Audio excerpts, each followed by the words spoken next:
Israel और Hamas के युद्ध पर भारत शुरुआत से ही नजर बनाए हुए है। 7 अक्टूबर को इजराइल पर हमास हमले के कुछ ही समय बाद पीएम नरेंद्र मोदी ने घटना की निंदा की थी। इजराइल ने भारत से मिल रहे सपोर्ट की खूब सराहना भी की। तब भारत में इजराइल के राजदूत नूर गिलोन ने कहा था कि वो भारत से मिले नैतिक समर्थन से अभिभूत हैं। अब पहली बार इजराइल ने भारत से इस युद्ध में सहायता की मांग की है। नूर गिलोन ने हमास के कब्जे से इजरायली और दूसरे देशों के नागरिकों को छुड़ाने में भारत से मदद मांगी है। इजरायली राजदूत नूर गिलोन ने इंडियन एक्सप्रेस से बातचीत में कहा, अभी भी हमास आतंकवादियों के कब्जे में लोग हैं। हम 200 से अधिक इजरायली बंधकों, जिनमें कई विदेशी नागरिक भी शामिल हैं, उन लोगों की रिहाई के लिए भारत की तरफ से किसी भी मदद का स्वागत करेंगे।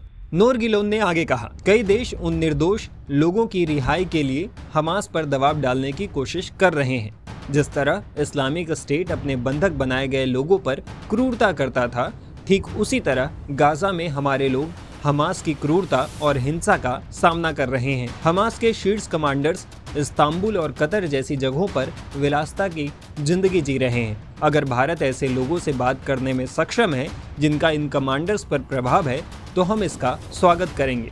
हम समझते हैं कि भारत का विश्व में एक खास स्थान है। वहीं इजरायली राजदूत ने इस दौरान भारत की भी खूब तारीफ की।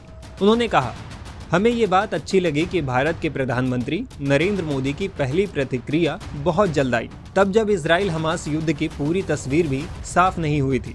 इसके कुछ दिनों बाद ही उन्होंने इजराइल के प्रधानमंत्री बेंजामिन नेतन्याहू से बात की और फिर से एकजुटता दिखाई। सिर्फ भारतीय प्रधानमंत्री ही नहीं, हमें भारत सरकार से सभी स्तरों पर समर्थन मिला है। यहाँ के अधिकारी, मंत्री और नागरिक सभी हमें सपोर्ट कर रहे हैं। बता दें कि 7 अक्टूबर को हमास ने इजराइल पर हमला किया था। इस हमले में इजराइल में 1400 से ज्यादा लोग मारे गए हैं, जबकि हमास के आतंकियों ने इजराइल से करीब 150 लोगों को बंधक भी बना लिया। जवाब में इजराइल ने हमास पर पलटवार शुरू कर दिया। इजराइल ने गाजा पर ताबड़तोड़ बम बरसाए हैं, जिसमें 3500 से ज्यादा लोगों की मौत हो गई है। इस युद्ध में लेबनान की तरफ से आतंकी संगठन हिजबुल्लाह भी कूद पड़ा। हिजबुल्लाह ने इजराइल पर कई हमले किए, जिसका इजराइल की तरफ से माकूल जवाब भी दिया गया।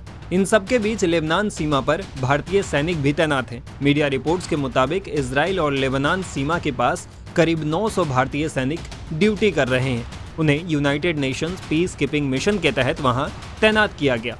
उन्हें सीमावर्ती इलाके में मौजूद लोगों की मदद के लिए वहां तैनात किया गया है।